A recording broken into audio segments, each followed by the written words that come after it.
안녕하세요. 전 무역회사에 다니고 있는 40대 남성입니다. 사실 개인적인 사연을 공개적으로 알린다는 것이 좀 망설여졌는데요. 그럼에도 이렇게 글을 드리는 이유는 제 경험이 채널을 통해서 알려지면 많은 사람들에게 작은 교훈을 줄 수 있을지도 모른다는 생각 때문이었어요. 여러분들은 인연이라는 말을 알고 계시죠? 사람들이 살아가면서 맺어지는 관계는 생각지도 못한 곳에서 이어지기도 하고 불쾌한 경험으로 엮이기도 합니다. 부처님은 모든 것은 인과 연이 합해져서 생겨나고 인과 연이 흩어지면 사라진다는 말을 남겼다죠. 오늘 제가 말하고자 하는 내용은 바로 인연에 대한 이야기입니다. 어떻게 보면 참 황당하기도 하고 또 어떻게 보면 신기하기도 한 제 경험담에 끝까지 귀를 기울여 주시길 바랍니다. 친구 소개로 만난 그 여성은 한눈에 반할 만큼 제 이상형에 가까웠습니다. 밝고 명랑한 성격은 물론 인형처럼 귀여운 외모까지 뭐 하나 마음에 들지 않는 부분이 없었죠. 다행히 그 여성도 제가 무척 마음에 든 윤치였어요. 첫 만남부터 제가 느낄 만큼 호감을 표시했고 남자가 해야 할 애프터 신청도 그 여자가 먼저 했으니까요. 평소 자연스러운 만남을 추구했던 저는 소개팅에 대해서 다소 회의적이었는데요. 그 여자를 만나고 나니까 소개팅을 하지 않았으면 어쩔 뻔했나 싶더라고요. 서로 마음이 잘 맞았던 만큼 우리 둘은 금방 사귀는 사이로 발전했습니다. 나이도 동갑이었던 우리 둘은 때론 친구처럼 때론 죽고 못 사는 연인처럼 하루하루를 그렇게 행복하게 쌓아가고 있었죠. 현수야, 어? 넌 내가 왜 좋았어? 발랄하고 명랑한 성격이 제일 좋았어. 너랑 같이 있으면 내가 덩달아 기분이 좋아졌거든. 난 네가 왜 좋았는지 알아? 글쎄, 얼굴이 잘생겨서? 아니, 얼굴은 내 취향은 아닌데 널 처음 본 순간 우린 딱 인연인 것 같단 확신이 들었거든. 왜 그런 확신이 들었는데? 내가 꿈에서 자주 보던 사람이 바로 너야. 치, 그런 게 어딨냐? 진짜야. 내가 결혼하는 꿈을 자주 꾸는데 풍기는 느낌이나 분위기가 딱 너였어. 그럼 우리가 결혼할 거라는 거야? 어, 난 우리 둘이 분명히 결혼할 거라고 생각해. 당시 여자친구가 눈을 반짝이며 그런 말을 할 때면 그냥 하는 소리라고만 여겼습니다. 전 운명이나 인연 같은 건 잘 믿지 않았거든요. 그런데 우리 둘은 정말 결혼을 꿈꿀 만큼 사이가 깊어졌고 이제 서로를 의지하며 함께 살자는 약속을 하기까지 이르렀죠. 그렇지만 마음에 걸리는 것이 하나 있었습니다. 그건 바로 서로의 집안 차이가 크게 난다는 점이었죠. 여자친구와 데이트를 하고 집까지 데려다 줄 때면 늘 여자친구의 집을 마주할 수밖에 없는데요. 그러지 않으려고 해도 드라마에서나 볼 법한 큰 저택에 저도 모르게 기가 눌리고 말죠. 여자친구의 아버지는 공장을 몇 개씩이나 가지고 있는 중소기업을 운영하고 계신답니다. 일찍이 아버지와 이혼을 하고 젊었을 때부터 보험 판매원으로 다리가 퉁퉁 붓도록 일을 하신 우리 엄마와는 비교 자체가 불가능한 집안이었어요. 제 걱정을 눈치챈 여자친구가 자기 부모님은 절대로 그런 거 따지시는 분이 아니라고 해도 위축이 되는 건 어쩔 수가 없더라고요. 아무래도 집안 어른들은 여자친구와 생각이 다를 겁니다. 결혼이라는 건 집안과 집안이 인연을 맺는 일이기도 하니까요. 그런 생각이 깊어지니까 아무래도 양가 부모님께 인사를 드리러 가는 일이 영 꺼려지는 겁니다. 여자친구는 차일피일 미루는 제게 화를 내기 시작했죠. 인사 한번 드리자는데 왜 자꾸 미루는 건데? 너 나랑 결혼하기 싫어? 아니, 꼭 그런 건 아닌데. 아닌데 뭐, 나랑 결혼한다며. 결혼하려면 어른들께 인사를 드려야 할 거 아니야. 나도 알아. 그런데 희정아, 나 솔직히 너희 부모님 만나는 일이 좀 망설여져. 그러니까 대체 왜 우리 부모님 만나는 게 어렵다는 건데? 현수 너 설마 아직도 우리 집이 잘 살아서 그런 생각하는 거야? 그래, 네가 아무리 괜찮다고 하지만 신경이 쓰이지 않을 리가 없잖아. 너희 아버님은 번듯한 기업 회장님이시고 우리 집은 이혼 가정에다가 엄마 혼자 힘들게 벌어서 겨우 먹고 살아온 집안이니까 차이가 나도 너무 나잖아. 아마 너희 집에선 날 탐탁지 않게 생각할 거야. 내가 그 부분은 분명히 말했지. 우리 아빠 그런 사람 아니라고. 우리 아빠 돈 가지고 사람 판단하는 그런 분 아니셔. 내가 좋다고 하는 남자라면 노숙자라고 해도 괜찮다고 하실 분이라니까. 그건 딸인 내가 더 잘 알지. 현수 네가 더 잘 알겠니? 그러니까 내 말 믿고 딱 한 번만 만나보자. 어? 하지마. 여자친구가 간곡히 부탁을 하니까 마음이 흔들리더군요. 이렇게까지 자신 있게 말하는 걸 보면 제가 괜한 자격지심을 부리는 게 아닌가 싶었습니다. 전 몇 번의 갈등 끝에 여자친구의 말에 따르기로 결심했죠. 그리고 전 약속한 날짜에 여자친구 집에 방문을 했습니다. 아빠, 이 사람이에요. 이 사람이 아빠한테 소개시켜주고 싶은 제 남자친구예요. 처음 뵙겠습니다. 오현수라고 합니다. 전 팔을 안으로 모은 채 소파에 앉아있는 아버님께 공손히 인사를 드렸습니다. 하지만 굳은 표정으로 인사를 받는 둥 마는 둥 하는 아버님의 모습에 불길한 예감이 엄습하더군요. 그런 아버님의 냉랭한 모습에 당황한 건 여자친구도 마찬가지였어요. 여자친구는 어색한 분위기를 깨뜨리기 위해 애를 쓰는 모습이 역력했죠. 그래서인지 아버님은 딱딱한 표정을 다소 누그러뜨리며 제게 말을 걸었습니다. 우리 희정이랑 만나고 있다고? 희정이한테 대충 들었는데 회사원이라지? 정확히 무슨 일을 하고 있나? 네, 작은 무역회사에서 근무하고 있습니다. 해외 영업 쪽을 맡고 있고요. 해외 영업? 그럼 해외 자주 나가는 거 아닌가? 아, 예. 해외 출장도 나가긴 하지만 잦은 편은 아니고요. 실질적으로는 사무실에서 하는 업무가 더 많습니다. 부서명은 해외 영업부지만 갖은 업무를 다 한다고 보시면 됩니다. 어찌됐든 월급쟁이 아닌가? 회사에서 임원이 되려면 얼마나 걸리겠어? 임원이요? 아유, 글쎄요. 거기까지 생각해보지도 못했고 평사원이 임원까지 가는 건 극히 드문 일이죠. 그래? 아버님이 표정을 구기며 의미를 알 수 없는 한숨을 길게 내셨어요. 그 집에 들어간 지 10분도 되지 않았지만 전 제가 환영받지 못하고 있다는 사실을 잘 알 수 있었죠. 그럼 아버님은 무슨 일을 하고 계시나? 아, 아버님이요? 아버님은 제가 어릴 적에 어머님과 이혼을 하시고 따로 살고 있습니다. 고등학교 때를 마지막으로 아버님을 뵌 적이 없고요. 어머님은 보험회사에서 일을 하시면서 저와 동생들을 힘들게 키우셨고요. 지금도 어머님과 동생들이랑 함께 살고 있습니다. 제가 부모님에 관해 설명을 드리자마자 아버님의 안색이 더 나빠졌어요. 아니나 다를까 아버님은 찻잔에 차가 채 식기도 전에 자리에서 벌떡 일어나시더군요.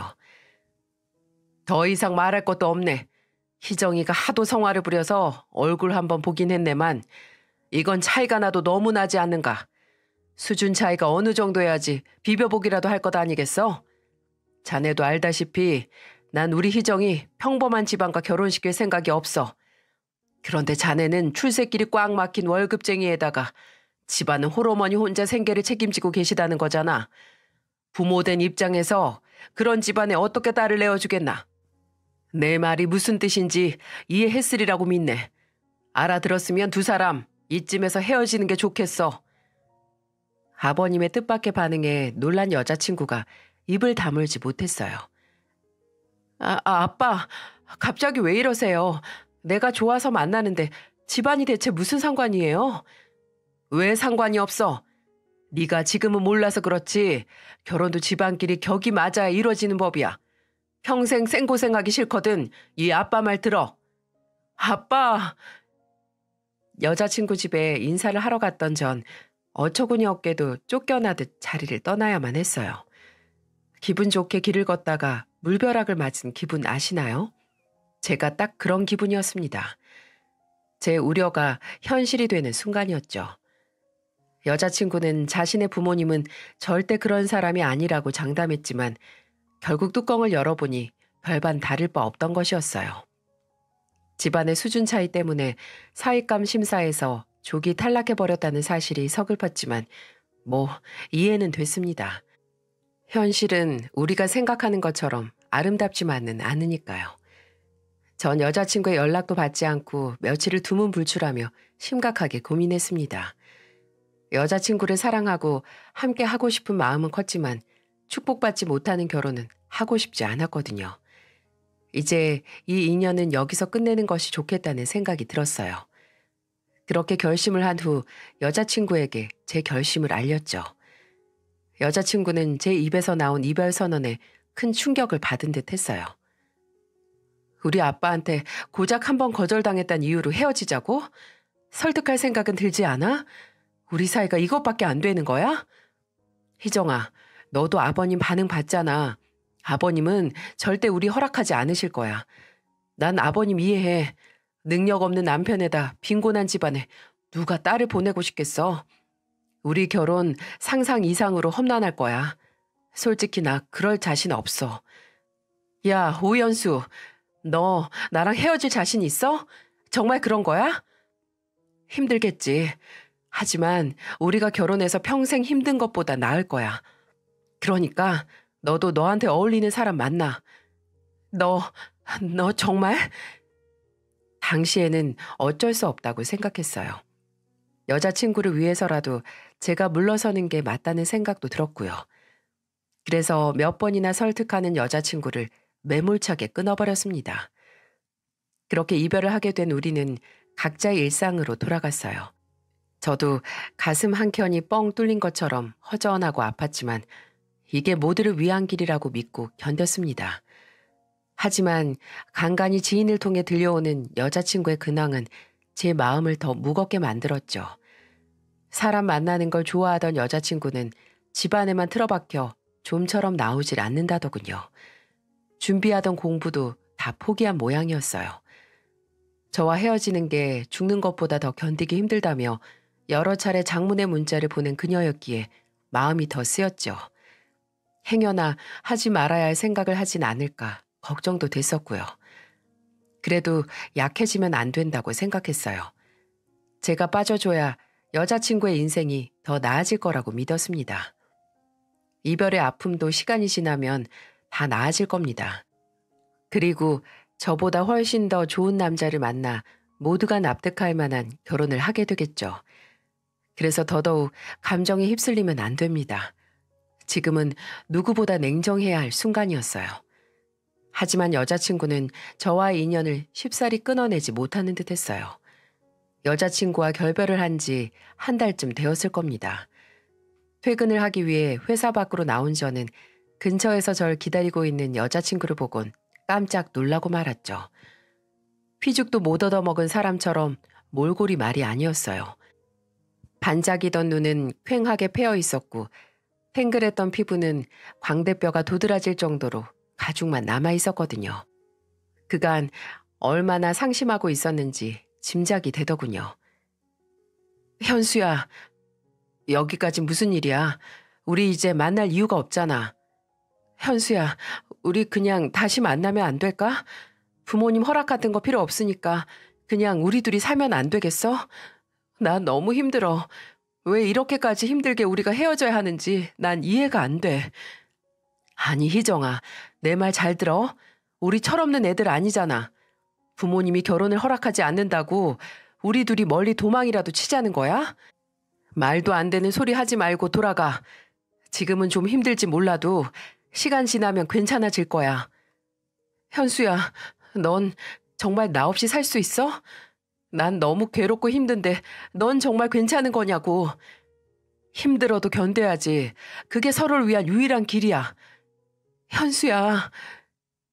전 제 마음을 돌리기 위해 애원하는 여자친구를 냉정하게 대했습니다. 저라고 마음이 쓰리지 않았겠습니까? 괴로워하는 여자친구를 보니까 더 힘들고 아팠습니다. 하지만 그럴수록 마음을 더 단단히 먹어야 한다고 생각했어요. 가난한 애인 때문에 사랑하는 여자 인생을 힘들게 할 순 없는 노릇이니까요. 그렇게 각오를 한 제게 여자친구는 몇 번이나 연락을 시도했지만 전 끝까지 그녀를 밀어냈습니다. 결국 그녀도 단념을 했는지 한동안 연락이 오질 않더군요.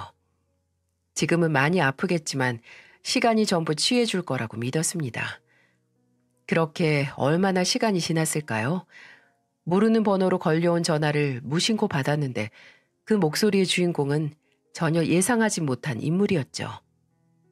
나 희정이 애비되는 사람일세. 기니 할 말이 있으니 얼굴 한번 보세. 예? 아, 네, 알겠습니다. 절 탐탁지 않게 여겼던 여자친구의 아버지였어요. 제 번호를 어떻게 아셨는지 절 한번 보자고 하시더군요. 느낌이 좋지 않았지만 직접 전화를 걸어오실 정도의 일이라면 가볍게 여길 일이 아니란 생각이 들었습니다. 이튿날 약속한 장소에서 아버님을 만났습니다. 아버님은 여전히 굳은 표정으로 절 맞더군요. 그런 아버님에게 조심스럽게 여쭈어 보았습니다. 무슨 일 때문에 보자고 하신 건지, 혹시 희정이한테 무슨 일이 있나요? 그래, 희정이한테 무슨 일이 있네. 그래서 자네를 보자고 한 거고. 예? 희정이가 왜요? 무슨 일인데요? 자네와 헤어지고 나서 아주 폐인처럼 지내고 있단 말일세. 방에 틀어박혀서 나오지도 않고 밥도 잘 먹지 않고 내가 아무리 어르고 달래도 소용이 있어야지. 나 원참 그깟 남자가 뭐라고 이리도 속을 썩이는지. 아, 그래요. 그런 일이라면 제가 해드릴 수 있는 일이 많이 없을 것 같네요. 아마 시간이 지나면 괜찮아질 겁니다. 나도 그렇게 생각했지만 아무래도 충격이 큰 것 같아. 아무래도 자네가 한번 만나봐야겠어. 예? 제가요? 그래, 자네가 희정이를 한번 보고 설득을 좀 해주는 게 어떻겠나? 결국 당신 딸이 너무 힘들어하니까 얼굴 한번 보면서 잘 다독이라는 말이었습니다. 하지만 아무렇지도 않게 던지는 그 말에 기분이 상하더군요. 저도 여자친구와 헤어지기 위해서 온 힘을 다하고 있다는 걸 왜 모르시는 걸까요? 아버님, 그런 부탁이라면 사양하겠습니다. 솔직히 아버님이 절 반대하시는 이유에 대해선 이해하고 있습니다. 부모의 마음이라면 충분히 그럴 수 있다고 생각했어요. 그래서 희정이에게 상처까지 주면서 독하게 밀어냈고요. 하지만 아버님, 전 아버님의 마음을 이해하고 있다는 거지 인정하고 있다는 건 아닙니다. 비록 저희 집안이 넉넉하진 않지만 그러다고 부끄러운 건 아니니까요. 그러니 제게 그런 부탁은 하지 말아 주십시오. 저 역시 희정이와 헤어지는 일이 무척 괴롭습니다. 제 말에 아버님 얼굴이 금세 불그락 푸르락해졌어요. 나도 알아. 하지만 내 딸이 자네 없으면 죽겠다는데 낸들 어쩌나. 일단 희정이 한번 만나보고 정말 평생 싸우지 않고 잘 살 수 있을지 의논을 해보란 말이야. 네? 그 말씀은... 그래, 두 사람이 정말 확신한다면 결혼 허락해주겠네. 나라고 젊은 친구 기죽여가며 반대하고 싶었겠나? 하지만 부모 마음이라는 게 다 똑같단 말이세. 아휴, 희정이 그것은 그런 부모 마음도 몰라주고 저렇게 고집을 피우니 원. 제 귀를 의심했어요. 그렇게 완강했던 아버님 입에서 우리 두 사람의 결혼을 허락하겠다는 말이 나온 겁니다. 딸이 죽기 일보 직전이니까 아버님도 두 손 두 발 다 들고 만 것이죠. 전 아버님을 만나고 난 이후에 아버님의 말대로 여자친구와 다시 조우를 했고 우린 서로 긴 이야기를 나누었습니다. 어쩌면 여자친구를 위한다는 빌미로 제 자존심을 지키고 싶었을지도 모르겠다는 속마음부터 우리가 결혼을 하면 어떻게 살아갈지 미래에 대한 이야기까지 서로의 진심을 다시 한번 확인을 했습니다. 그리고 어렵게 얻어낸 결혼 승낙인 만큼 어떤 어려움이 있더라도 다신 헤어지지 말자고 약속을 했어요. 제 품에 안겨 펑펑 우는 여자친구를 다독이며 저 역시 눈물을 참지 못했답니다. 참 우여곡절 많은 결혼식이었어요. 지금 이 자리에서 전부 다 꺼내어 놓을 수는 없지만 승낙부터 결혼까지 지난한 일들을 몇 번이나 견뎌야만 했었죠. 그래도 결국 우리 두 사람은 식장에서 백년 가약을 맺을 수 있었고 많은 사람들의 축복을 받으며 새로운 인생을 시작할 수 있었습니다. 하지만 아버님은 결혼을 승낙한 대신 조건을 하나 다셨는데요. 그건 제가 당분간 처가로 들어와서 살아야 한다는 것이었어요. 대릴 사위는 생각해 본 적도 없었기에 좀 당황스러웠죠. 아버님은 우리가 잘 사는 모습을 가깝게 지켜보고 싶다는 이유를 대셨습니다. 저와 여자친구는 망설였지만 천신만고 끝에 받은 결혼 승낙인 만큼 그 정도는 우리가 받아들이자는 결론에 이르렀죠. 처가 식구들과 한 집에서 산다는 것이 당연히 불편하겠지만 또 다른 면으로 생각해보면 신혼집에 대한 부담을 덜 수 있다는 장점도 있으니까요. 나쁘게 생각하면 한도 끝도 없을 테니 긍정적으로 생각하는 게 마음 편할지도 모릅니다. 그래서 저희 두 사람은 신혼을 처가에서 시작하게 되었어요. 높다란 담벼락으로 둘러싸인 저택이니 사는 공간이야 부족함이 없었습니다. 하지만 아버님 눈치를 보느라 숨이 턱턱 막혀오는 건 어쩔 수 없더라고요. 괜한 헛기침 한 번에도 눈치가 보이고 방 안에 누워있다가도 대문이 열리는 소리에 벌떡 몸을 일으키게 됩니다. 그래도 시간이 지나면 적응이 되면서 괜찮아질 거라고 생각을 했죠. 하지만 그 빡세다는 해병대에서도 무탈하게 적응한 제가 도무지 대릴 사위는 적응이 되질 않는 겁니다. 아내는 본래 본인이 살던 환경과 식구들이니까 아무 문제가 없을 겁니다. 하지만 전 결혼과 동시에 모든 환경이 바뀌어버린 셈이잖아요. 모든 게 낯설고 불편하기만 했습니다. 사부인께선 지금도 보험회사에 다니시나? 네, 지금까지 해오던 일이셔서 열심히 하고 계십니다. 사부인께서는 언제까지 그 일을 하실 생각인지 모르겠군. 네? 그게 무슨 말씀이신지. 보험 일이라는 게 알고 보면 아줌마들끼리 모여서 수다 떨고 사은품 줘가며 환심을 사야 하는 일이거든. 이래저래 격이 떨어지는 일이라는 거야. 이제 아들이 좋은 집안에 장가도 갔는데 사부인도 기본 채통 정도는 챙기셔야 하지 않나. 자네가 적당한 때 봐서 어머님이 은퇴하시도록 권해봐. 하지만 평생 하시던 일인데 당장 그만두시진 않을 것 같은데요. 그러니까 자네가 진지하게 말씀을 드려보라는 거야. 혹 생계 때문이라면 내가 적당한 선에서 지원을 해줄 용의도 있으니까 말이지. 아, 예. 직업에 귀천이 어디 있습니까? 불법적인 일만 아니면 무슨 일을 하든 열심히 하는 게 중요한 거 아니겠어요? 하지만 장인어른은 툭하면 집안 수준 얘기를 들먹이며 괜한 참견을 하곤 합니다. 그런 일을 나열하기 시작하면 끝도 없습니다. 무조건 식구들이 함께 모여서 아침 식사를 해야 한다는 철학을 갖고 계신 장인어른 덕분에 평소에 먹지 않던 아침도 꼭 먹어야 했죠. 그럼 꼭 장인어른의 피곤한 훈시가 시작되곤 합니다. 오서방, 자네 가만히 보면 아침에 좀 게으르면이 있어? 자네 회사 출근 시간이 몇 시지? 9시까지인데요.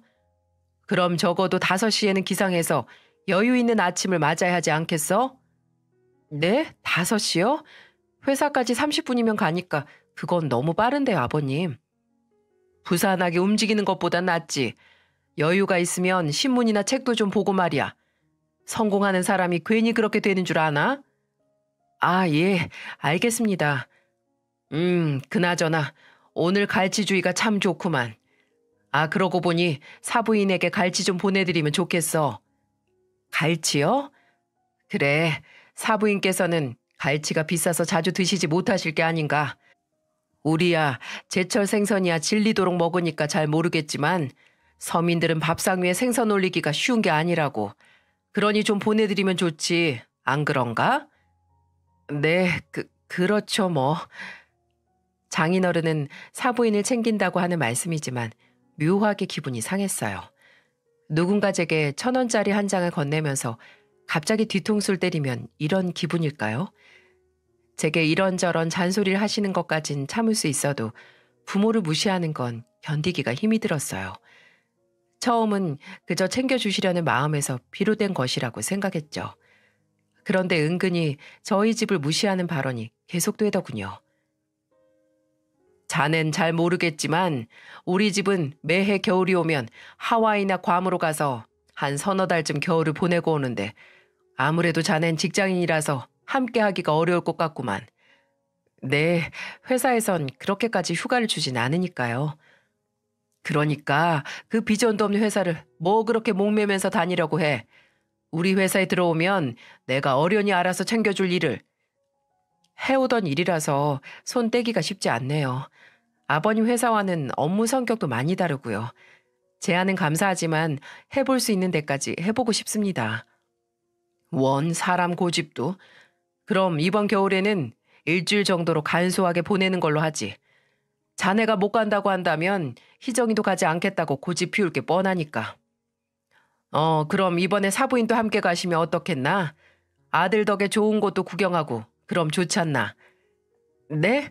아니에요. 어머님도 하는 일이 있으시니까 함께 가시긴 어려울 거예요. 그래? 하긴 어머님이 비행기는 타보지 못하셨겠지. 그럼 비행기 타는 것 자체가 고역일 수도 있겠고. 늘 이런 식이었어요. 목구멍에선 저희 어머니 비행기 타보셨어요. 우수사원으로 뽑혀서 해외여행도 여러 번 다녀오셨다고요. 이런 말이 튀어나오려고 하더군요. 하지만 어금니를 꽉 깨물고 인내했습니다. 어차피 장인어른의 의식 근처에는 저희 집안이 수준 이하라는 인식이 깔려있는데 말꼬리를 잡아서 뭐 하겠어요. 그저 제가 참고 넘어가는 게 번거로움을 줄이는 길이라고 여겼습니다. 물론 아내에게 은근슬쩍 하소연을 해보기도 했죠. 그나마 이 집 구석에서 속마음을 편하게 말할 수 있는 상대는 아내밖에 없었으니까요. 하지만 모든 게 만족스러웠던 아내는 제 고충을 잘 이해하지 못하더군요. 희정아, 요새 아버님이 좀 그렇지 않아? 우리 아빠? 우리 아빠가 왜?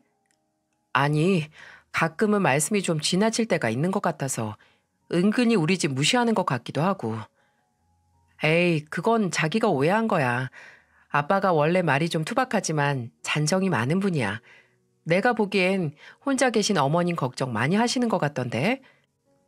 저번에 나한테도 시어머니 전화 자주 드리라는 당부도 하셨고 우리 아빠라서가 아니라 진짜 그런 분 아니셔. 자기가 처가살이 하니까 신경이 예민해져서 그렇게 들린 걸 거야. 아내는 또 본인의 아버지는 그런 사람이 아니라고 말합니다. 제가 보기엔 여전히 저희 집안과 사돈을 맺은 게 탐탁지 않고 성에 차지 않아 하시는 것 같은데 말이죠. 그렇다고 제가 할 수 있는 일은 별로 없었어요.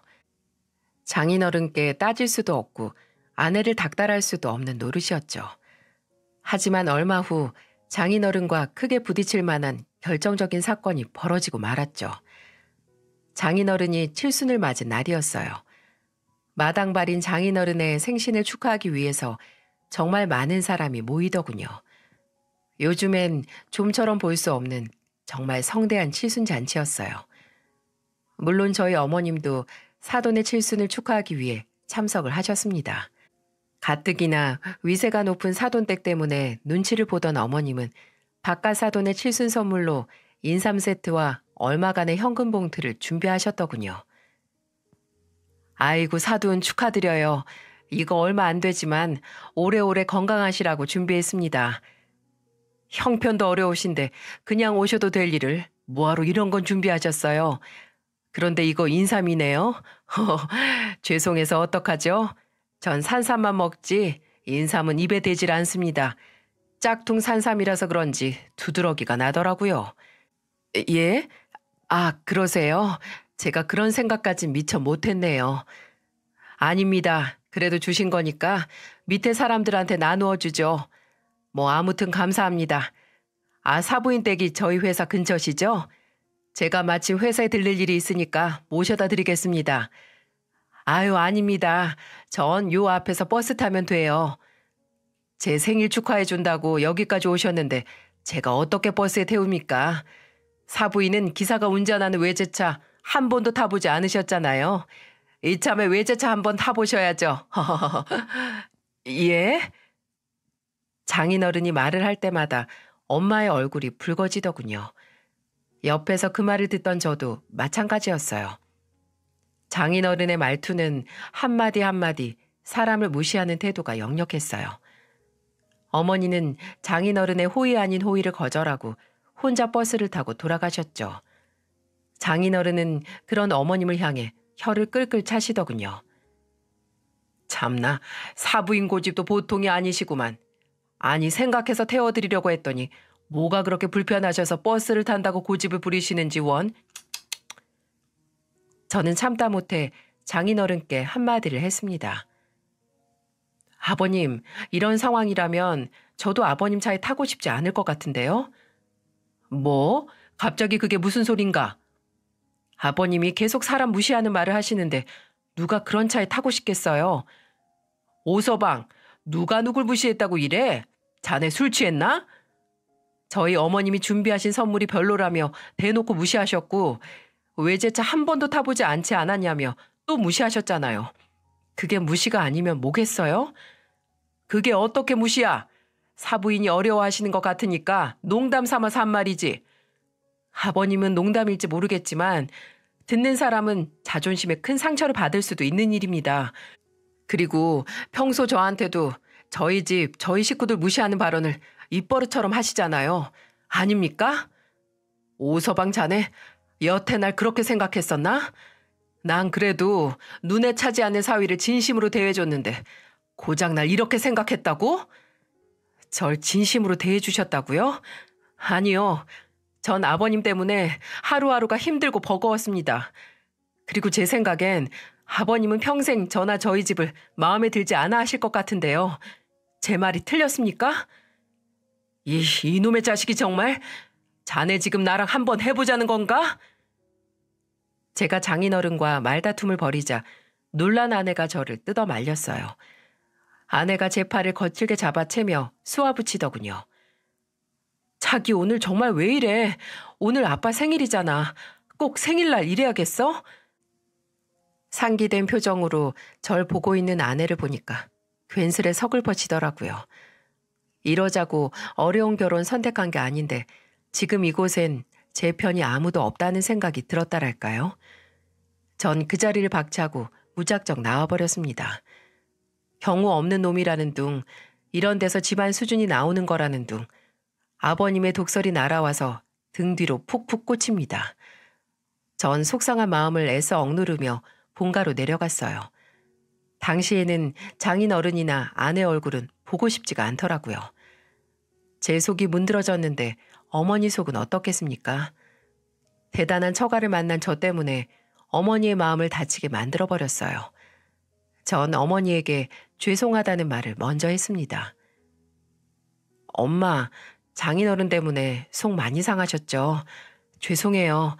원래 말투가 투박한 분이라서 마음에 있는 말을 생각 없이 툭툭 뱉네요.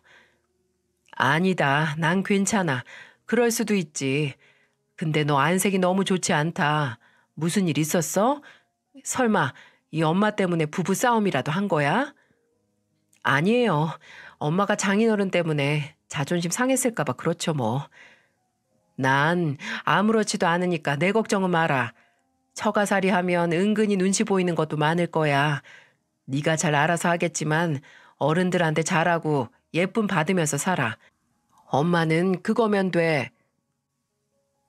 어머니는 그저 자식 걱정뿐이었어요. 어머니는 언제나 한결같으셨어요. 아버지와 이혼을 하고 홀로 자식 셋을 키우면서도 최선을 다하셨죠. 제가 성장하면서 아버지의 빈자리를 크게 느끼지 못했다면 어머니가 얼마나 노력했는지 아마 짐작이 가실 겁니다. 제겐 그 누구보다도 최고의 어머니였어요. 이런 어머니를 수준 은은하면서 비하했던 장인어른이 더 믿게 느껴지더라고요. 그런데 어머니가 제게 조심스럽게 말을 꺼내시더군요. 실은 내가 너한테 할 말이 좀 있어. 할 말이요? 무슨 말이신데요? 어머니의 심각한 표정에 불안감이 찾아왔어요. 사실 나 네 아버지 다시 만나고 있다. 네? 아버지요? 그게 무슨 말씀이세요?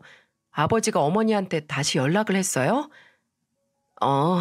너한테 진작 말하려고 했는데 어느 날 그 양반이 날 찾아왔더라고. 오래전 아내와 자식을 버리고 다른 여자에게 가버린 아버지를 다시 만나다뇨. 전 예상 밖의 말에 혼란스러웠어요. 하지만 어머니는 놀란 저를 지그시 바라보며 차분하게 설명을 이어가셨죠. 그 사람이 나와 재결합을 하고 싶다더구나. 나도 몰랐었는데 딴 년이랑 바람났던 그 양반 알고 보니까 그 여자랑 오래 살지도 못했더라고. 나랑 헤어지고 나서 살림을 차렸는데 1년도 되지 않아서 그 여자가 먼지까지 탈탈 털어서 도망을 쳤다지. 그 사달을 겪고 나서야 여자에게 속아서 가정 버린 일을 후회했고 우리한테 진작 돌아오고 싶었지만 염치가 없어서 그러지 못했대. 그래서 혼자 그 긴 세월을 보내면서 지금까지 외롭게 살았다더구나. 가족 버리고 간 죄를 받은 거죠. 아니, 아무리 그래도 엄마, 정말 그런 아버지랑 재결합을 하고 싶으세요? 그 양반이야, 나나 니들한테 할 말은 없겠지. 그렇지만 이 엄마도 이제 늙었잖니. 너희들도 시집장가 다 갈 텐데 그래도 내 곁에 누군가 있어야 한다고 생각한다. 한 번 실수는 했다만 엄마는 네 아버지 참 좋아했거든. 어머니의 목소리엔 회한과 그리움이 함께 묻어 있었습니다. 저는 아버지가 어머니와 자식을 버리고 다른 여자에게 갔다는 사실엔 여전히 분노했지만 그동안 어머니의 고단하고 쓸쓸한 인생에 대해선 할 말이 없었습니다. 전 동생들과 이 일에 대해서 깊이 의논을 했어요. 동생들 역시 난감하기 마찬가지였습니다. 아버지에 대한 원망을 생각하면 다시 가족으로 받아들인다는 게 말도 안 되는 일이었지만 어머니의 행복을 위한 길이라면 안 될 일도 아니었어요. 결국 우리는 아버지를 한번 만나보고 난 후 생각해보기로 하고 결정을 미뤘습니다. 그리고 며칠 후 전 10수년 만에 아버지 얼굴을 마주보게 되었죠. 참 우스운 건 아버지 얼굴이 어릴 적 제가 기억하는 그 모습 그대로라는 사실이었어요. 얼굴에 패인 깊은 고랑만 제외한다면 아버진 예전의 모습과 똑같았죠. 현수야, 이제 어른이 다 되었구나. 결혼도 했다면서 이 못난 애비가 아들 결혼식도 보지 못하고 미안하다. 그런 말씀 마세요. 전 아버지가 우릴 버리고 집을 나간 이후부터 아버지가 없다고 생각했으니까요. 그래, 그랬겠지. 아버지는 고개를 똑바로 들지 못할 정도로 미안해 하시더군요. 그런 아버지의 어깨가 한없이 작아 보였습니다. 아버지를 보고 있자니 화가 났습니다. 결국 이렇게 될 일을 왜 섣부른 선택으로 온 가족을 힘들게 했을까요? 차라리 잘 먹고 잘 살았다는 소리를 들었다면 화가 덜 났을 것 같습니다. 아버지는 저와 동생들에게 진심으로 사과를 하셨어요. 당신의 과오로 어머니와 가족들을 힘들게 했다는 것에 많은 자책을 하시더군요. 차마 가족들 앞에 다시 나타날 용기가 없었답니다. 그리고 더 늦기 전에 어머니와 재결합을 하고 평생 어머니와 가족들에게 진 빚을 갚으며 살고 싶다고 하셨어요. 아버지의 후회와 어머니의 용서가 있으니 제가 더 할 말이 뭐가 있겠습니까? 또 결정적으로 어머니가 혼자 계셔서 여기저기서 무시를 당하는 게 아닌가 이런 생각도 들었거든요. 전 동생들에게 이제 두 분 잘 살 수 있도록 자식들이 도와주자고 설득을 했죠. 그렇게 아버지는 가정으로 돌아오게 되었고 가족들만 모여 조촐한 식을 올리기로 결정을 했습니다. 사실 처가댁에 부모님의 재결합 소식을 알려야 할지 고민이 좀 됐어요. 당연히 말씀드려야 할 일이지만 장인어른과 저는 서로 상한 감정이 여전히 남아 있었거든요. 전 먼저 아내에게 이 사실을 말한 후 장인어른께도 조심스럽게 말씀드렸습니다. 그러자 장인어른이 픽 하고 실소를 터뜨리시는 게 아니겠어요? 참나, 사부인도 못 말리시겠다. 마누라 자식 버린 남편이 뭐가 예쁘다고 이제 와서 재결합을 하시려는 건지. 장인어른의 말투 속에서 느껴지는 빈정거림에 기분이 확 상했어요. 하지만 여기서 또 말다툼을 하면 정말 끝까지 갈 것 같아서 꾹 참았죠. 네, 그렇게 됐습니다. 조만간에 자리 한번 마련하기로 했어요. 그래, 그래야지. 대단한 박가사돈 얼굴도 좀 봐야지. 장인어른은 끝까지 빈정대며 사람 속을 벅벅 긁으시더군요. 하지만 어쩌겠습니까?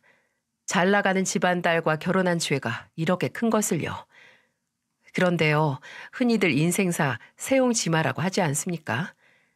재결합을 하게 되신 저희 부모님과 처가 식구들이 만나게 된 자리에서 정말 깜짝 놀랄 만한 일이 벌어질 줄 누가 알았겠습니까? 우리 집 식구들이 먼저 자리를 잡고 처가 어른들을 기다리고 있었는데요. 장인어른이 아내와 함께 뒤늦게 나타났습니다. 장인어른은 헛기침을 하며 처음 본 저희 아버지에게 악수를 청했죠. 안녕하십니까. 오서방 장인 되는 사람입니다. 사연은 미리 들었습니다. 사부인과 결별을 하셨다가 다시 재결합을 하신다고요? 모양새가 빠져서 좀 그렇습니다만 어찌됐든 안사돈에게 잘 하셔야겠죠. 그런데 저희 아버지가 눈을 크게 뜨곤 장인어른을 위아래로 훑으시더라고요. 저 혹시 자네 형구 아닌가? 소재동에서 살던 나 형구 맞지? 나 못 알아보겠어? 나 오경태야, 오경태. 원단 공장 하던 오경태. 예? 경태 형님? 경태 형님. 아니 형님이 어떻게 여길. 그럼 형님 아드님이 오서방이라는 거예요? 아이고 이 사람아. 이게 도대체 몇 년 만인가? 그렇게 수소문을 해도 찾지 못했는데 어떻게 우리가 이렇게 만나? 경태 형님. 장인어른은 제가 평소에 보지 못한 표정으로 아버지 두 손을 맞잡았어요. 온 식구들은 뜻밖의 상황에 어리둥절해하고 있었습니다. 아니 이게 무슨 일입니까? 제가 형님을 그동안 얼마나 찾았는데요. 하지만 형님이랑 친했던 분들도 다 작고 하셔서 찾을 길이 있어야죠. 그런데 우리가 사돈인 줄도 모르고. 그러게 말일세. 우리가 이렇게 가깝게 있었는데도 전혀 모르고 있었구만. 예, 형님. 반갑습니다. 정말 반가워요. 두 분은 서로의 등을 연신 두드리며 감격을 참지 못했습니다. 두 분이 어느 정도 진정을 하고 나서야 아버지와 장인어른의 특별한 인연에 대한 이야기를 들을 수 있었어요. 젊었을 적 대전 깡촌에서 살았던 장인어른은 막리를 하며 겨우 입에 풀칠을 하고 살았답니다. 그러다 다리를 크게 다치는 바람에 생계 곤란을 겪고 있었다네요. 당시 장인어른이 살던 집 근처에서 원단 공장을 하고 있던 아버지는 그 사정을 알고 장인어른을 여러모로 도와주신 모양이었어요. 당장 끼니를 잊지 못하는 젊은 청년에게 돈도 내어주고 다리를 치료할 수 있도록 병원비도 대주셨다죠. 그리고 아버지 밑에 두고 먹고 살 수 있도록 원단 일을 가르쳐 주셨고 나중에는 작은 원단 공장을 차릴 수 있도록 많은 도움을 주셨다는 겁니다. 그렇게 인연을 맺은 두 분은 호형호재하며 친형제처럼 지냈다고 하더군요. 그러다 아버지가 먼저 대전을 떠나면서 서로 연락이 끊어져 버렸답니다. 형님이 아니었다면 전 아마 다리 하나를 잃었을 겁니다. 그때 의사가 그랬어요. 병원에 조금만 늦게 왔다면 다리를 잘라내야 했을 거라고요. 어디 그뿐입니까? 형님께서 제게 원단을 가르쳐주지 않으셨다면 저 이렇게 떵떵거리면서 살지도 못했을 겁니다. 평생 형님 빚 갚으며 살기로 다짐했는데 먹고 사느라 바빠서 형님을 찾는 일에 소홀했습니다. 죄송합니다, 경태 형님. 아닐세. 나도 사연이 길어서 연락을 하지 못했어. 이렇게라도 만나게 됐으니 됐지. 게다가 우리 아들 장인이라니. 인연이라는 게 참 무섭구만. 그런데 갑자기 장인어른이 아버지와 어머니를 향해 털썩 무릎을 꿇는 게 아니겠어요? 형님, 제가 형님 아드님인 줄도 모르고 그간 우리 오서방에게 못나게 굴었습니다. 나래가 오서방 아니면 죽고 못 산다는 사실이 야속하기도 했고요. 잘 나가는 집안이 아니라는 게 못마땅하기도 했습니다. 죄송합니다, 형님. 이 모자란 아우가 제 분수도 모르고 큰 실수를 했네요. 아유, 이 사람이 정말 어서 일어나. 사람들 보는데 왜 이래? 부모의 마음이라는 게 그럴 수도 있는 거지.